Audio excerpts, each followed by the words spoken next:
everyone, my name is Jackie Burdecki. Welcome back to my channel. I have my fiance Eric Rodriguez here. Hey everyone. And we're going to be talking today about having COVID-19. So one of the reasons we wanted to make this video is just because we're getting a lot of questions with our friends and family as to, what symptoms we had, when did it start, how did you get it, everything. There's a lot of questions. And so we wanted to share our experience with you and just kind of tell everyone how it was for us to have COVID-19. The second thing is I'm starting to forget the order of events, honestly, because it was kind of like all a blur. And then, one day we can tell our kids like, hey, your parents had, COVID-19 during this big global pandemic 1 month before we're supposed to get married. And, it'll be a good story for the kids and grandkids. Now, I know everyone's experience is different. If you've experienced COVID-19 or someone this was just our journey. In the grand scheme of things, we had wasn't life-threatening. So I understand there's other people out there that have, gone through way worse, or you might know someone who's been through something totally different. This was just our experience, and that's why we just want to share it with everybody. All right, so it all started on Wednesday, August the 5th for me. Woke up that morning, was feeling fine. Maybe about midway through the day, I started kind of feeling maybe a little tickle in the back of my throat. It really wasn't until later on in the evening that I think things really kind of hit me once I allowed my body to kind of rest. I noticed I had a fever towards the night. So I decided, hey, let me just take some medicine. Woke up several times throughout the evening, feeling very feverish, very sweaty. I was just extremely uncomfortable. I did not get a good night's rest. So that was typically what my first day was like. So we move on to Thursday, August the 6th. Like I said previously, I did not get a good night's sleep. So I let my boss know that morning I would not be coming in just because I was experiencing potentially some symptoms of COVID. So I wanted to make sure that, that wasn't the case. I decided to look into some testing facilities to see where I could get a rapid test done. But, just went through that whole process, ended up getting my results back, which came back negative, which was a little surprising. When I spoke to the physician's assistant, he just basically let me know, oh, you're probably just experiencing some symptoms of a cold. Just take some over-the-counter medicine and rest up. That's basically what I was told. All right, so it's Friday, August the 7th. I'm feeling a little bit better, but definitely not at 100%. So I actually go back to work, and I'm working for the next 4 days. So Friday when Eric was at work, his parents actually came over during the afternoon. Now they didn't see him, they just saw me, but they wanted to say hello to his son, Gaetano, because he was gonna be going back to his mom for a couple weeks. So that evening, Gaetano's mom came over with her boyfriend and his daughter, and they dropped the kids off for the night because they're going to be going to a wedding the next morning. So we had a fun little movie night with the kids, and we thought it was just like a bug or something he was going through, or else obviously Woody wouldn't have had the kids over and so on and so forth. Saturday they came to pick up the kids, and everyone was good and we're good to go. But then Sunday is when I woke up and I started feeling like absolute crap. Like, I just knew right away, like I had a fever, I was feeling super sweaty. I didn't have a cough or anything. I didn't have any runny nose or sore throat or anything like that. I just had the fever, and I knew something was wrong immediately. But again, I was just sitting here thinking, oh, well, I just got whatever Eric had and he tested negative, so it's fine. I'll just, take some Tylenol and be done with it. So Sunday, August 9th through about Wednesday, I was feeling super feverish and, the chills, everything. So I'm like, maybe I do have it. I don't know. So Wednesday, it was like, what? Let me just go get tested just in case, because I just wasn't getting better. I wasn't feeling good at all. And so we went Wednesday, both of us, to go get tested. Well, I got tested and then came back positive, and we were both like, oh my God, we were freaking out. So he immediately turned around and got tested, and then he tested positive. Yep. And that's pretty much like when chaos ensued, because we were just like, oh crap, we have to call everyone we know, everyone we came in contact with, his parents, Gaetano and his mom and their family. And, we need to make sure that everyone that we came in contact with was fine. So, we're calling everyone, we're calling our boss, we're letting everybody know. And it was just a crazy day on Wednesday. It was super stressful. So it just created an unnecessary ripple effect that honestly could have been prevented if that test would have come back positive the first time that I had initially gotten tested. Exactly. And then I had a doctor's appointment that afternoon as well. As soon as, we knew what was up, I told my doctor right away. He prescribed some antibiotics, a Z-Pack. And so I started taking it immediately that evening. So Thursday, August 13th is when I'm starting to take the antibiotics even more so, but it completely tears up my stomach, completely. And I'm literally just running back and forth to the bathroom all day long. My stomach feels absolutely horrible. It's killing me. The antibiotics literally just tore me up. This day, Thursday, was probably the hardest day for me personally. I was having a lot of anxiety, just, knowing that we had the virus at this point, because before it was oh, it's just something else. But now that we knew that we had COVID, it was just, I was really stressed out. I've never had the flu before. I've never been this sick in my entire life. And I was literally just bedridden practically. I mean, I couldn't do pretty much anything. I was so tired all the time. And I just felt, I was can I breathe properly? And I'm starting to freak out, and I'm having a meltdown all throughout the day, pretty much. I'm crying, just sitting, looking at the window, watching the hours pass by. And, I'm not used to doing nothing. I'm so used to constantly being busy and keeping my mind busy, and having this virus really just, made me sit and think about my life and, am I gonna be okay? Is it, the news really, the media, they really make it seem so much more scary than it really has to be. And so that night, I tried to go to sleep. I was having anxiety. I woke up Eric at 2 a.m. and I was just I want to go to the ER, because to me, it wasn't that I was dying or anything. I need answers. And I'm just the kind of person, I don't like to wait for answers. And I really needed to go. For my own peace of mind, I had to. And so we went to the ER at 2 a.m. and, they test your oxygen, they tested my blood pressure, they tested fever, everything. And I was crying, and I was, telling them that I was freaking out. And they told me, the nurse was so nice, the doctor, both of them, they were just you're perfectly fine. My oxygen level was 97. I wasn't having actual breathing problems. It just was all in my head. And I was freaking out. So I start crying again after they told me, you're perfectly fine. I'm okay, thank you. That was honestly the best news I could have heard so far at this point. It's just a really, really stressful day.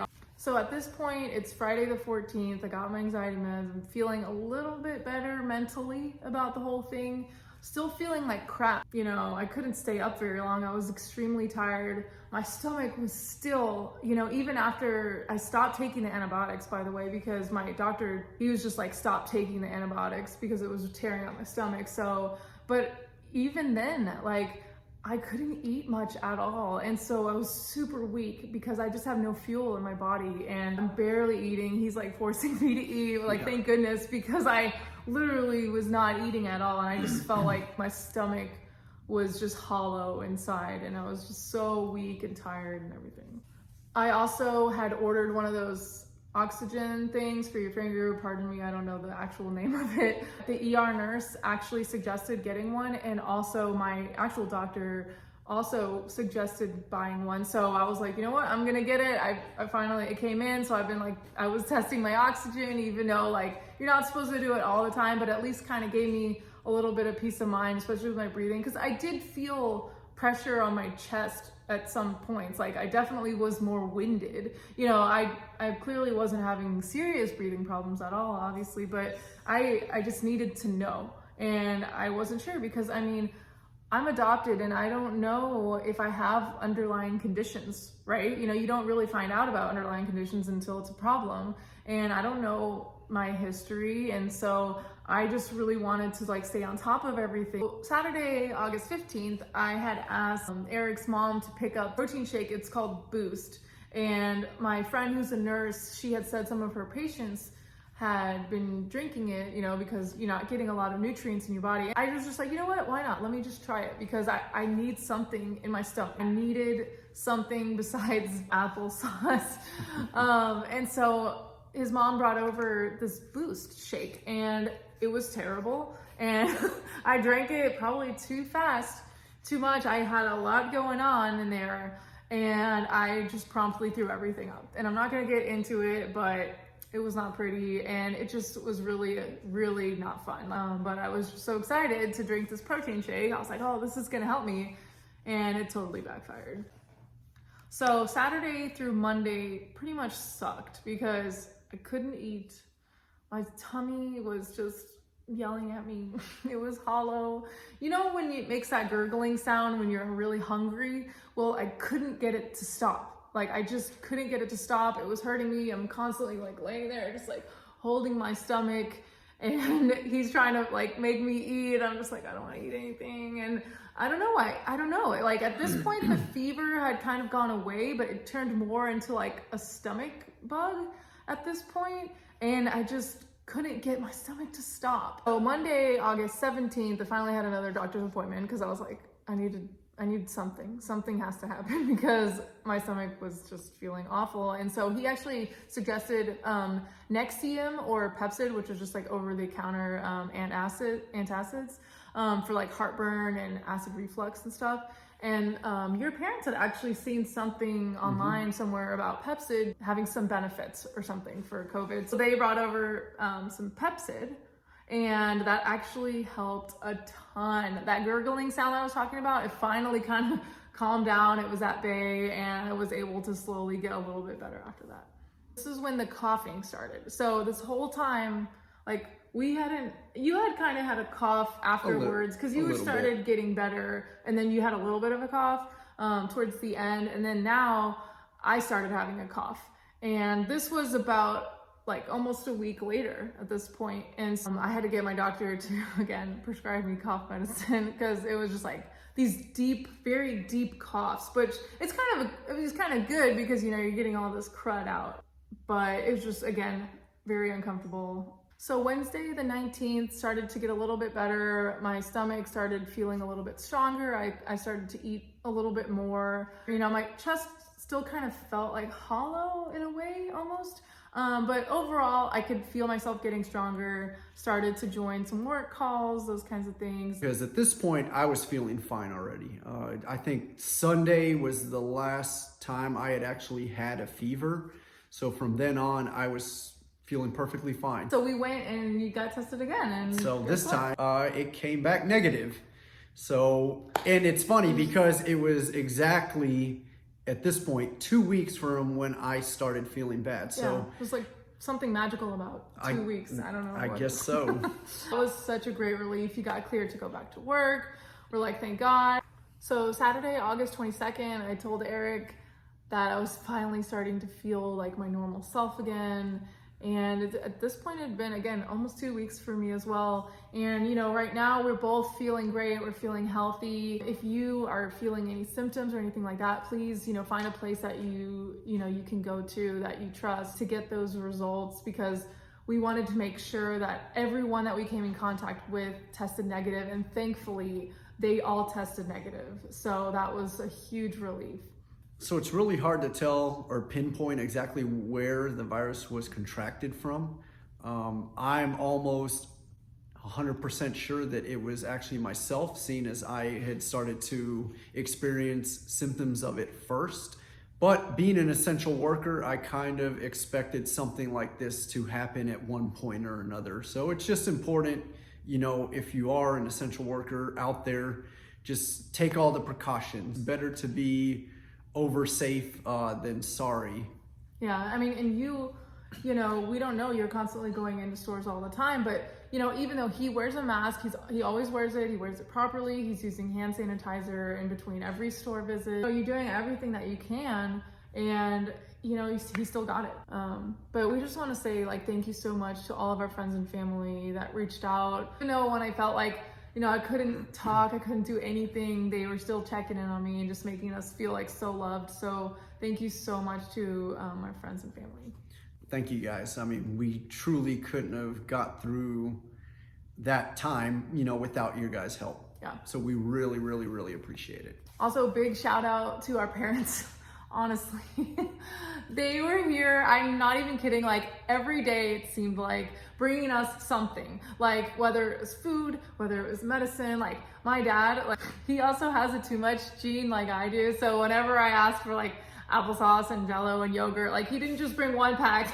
He brought like 3 packs of everything.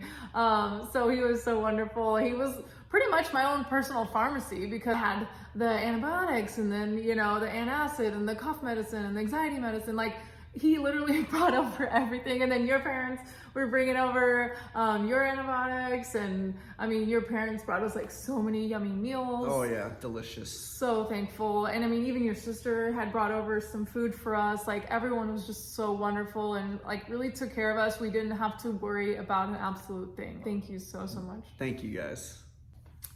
And I also wanted to give a thank you to this guy right here. He literally waited on me hand and foot and he didn't complain at all. He made me eat. He got me everything I need and he was happy to do it. And I know that like when we say our vows next month and you know, we say through sickness and health and in health, I know what that means. Like we're gonna look at each other and have that understanding.